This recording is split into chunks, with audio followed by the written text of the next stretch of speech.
dream, live, and achieve. Nothing is impossible. And that is definitely the motto of my guest this morning, Ben Hooper. Now, he is on a mission to become the first person ever to swim every single mile from Africa to Brazil. He is training for this 2,000-mile swim down here in Key West, so he is here with us today to give us details about this epic adventure.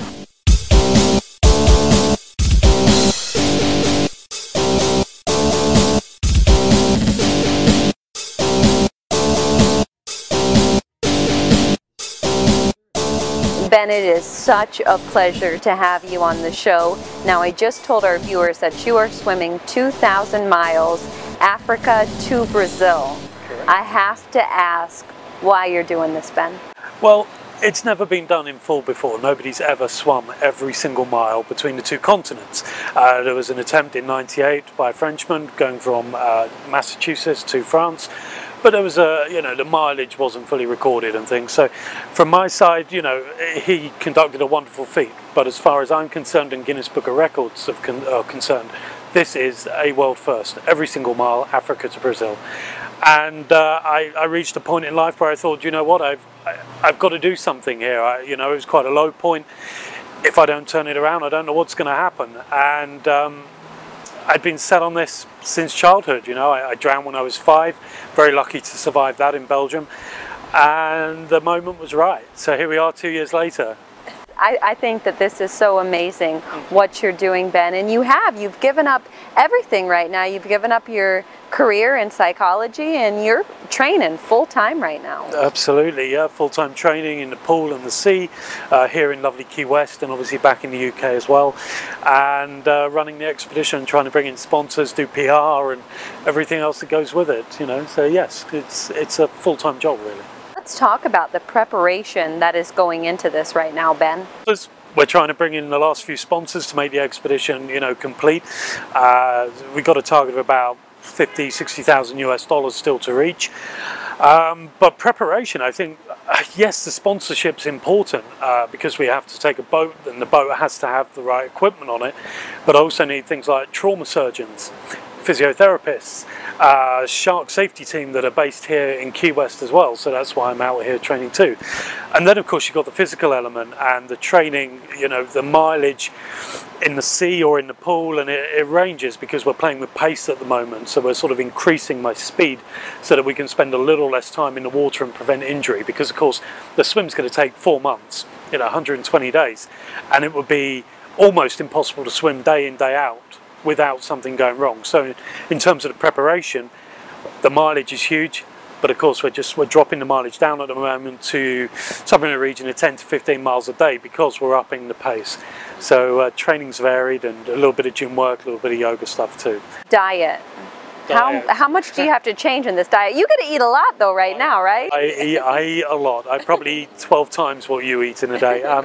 Yeah, the calorie intake at the moment is about 8,000 calories a day on a full training week. So to put that into perspective, that's like eating, 12 Big Mac meals a day. It's pretty huge.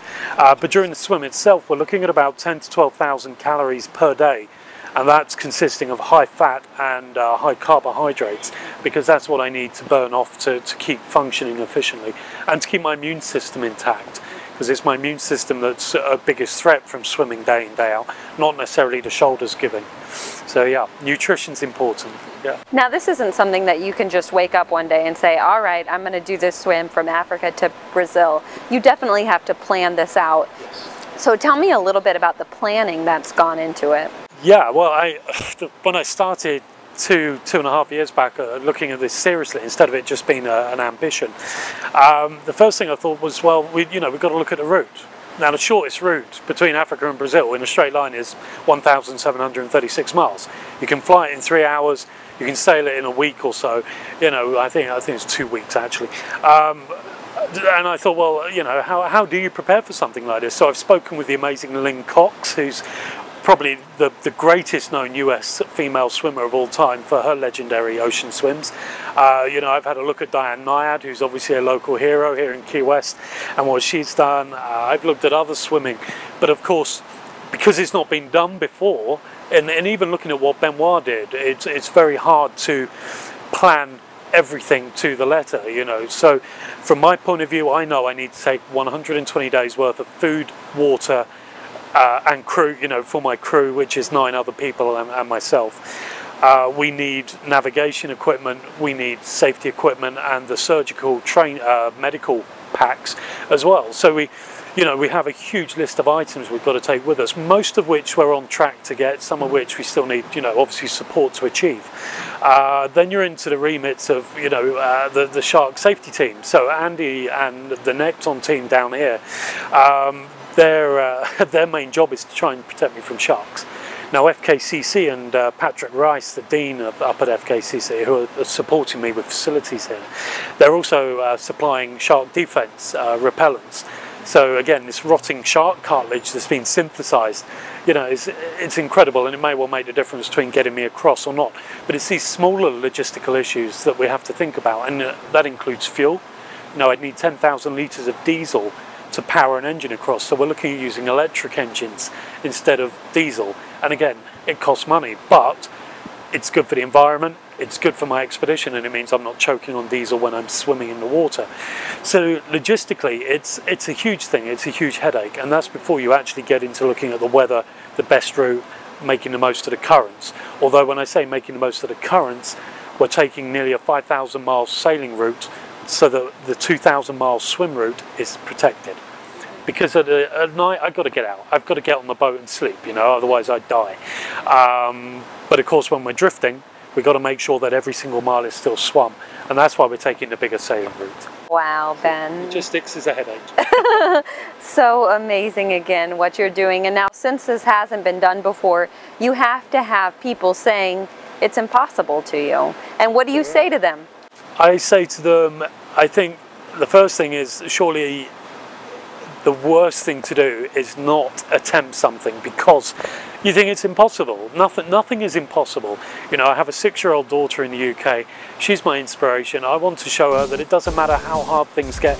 It doesn't matter what your challenge is. It might be telling your boss you quit, you hate them. It might be trying to get your head off the pillow each day. Whatever your challenge is, you can achieve it. All you got to do is get on and do it.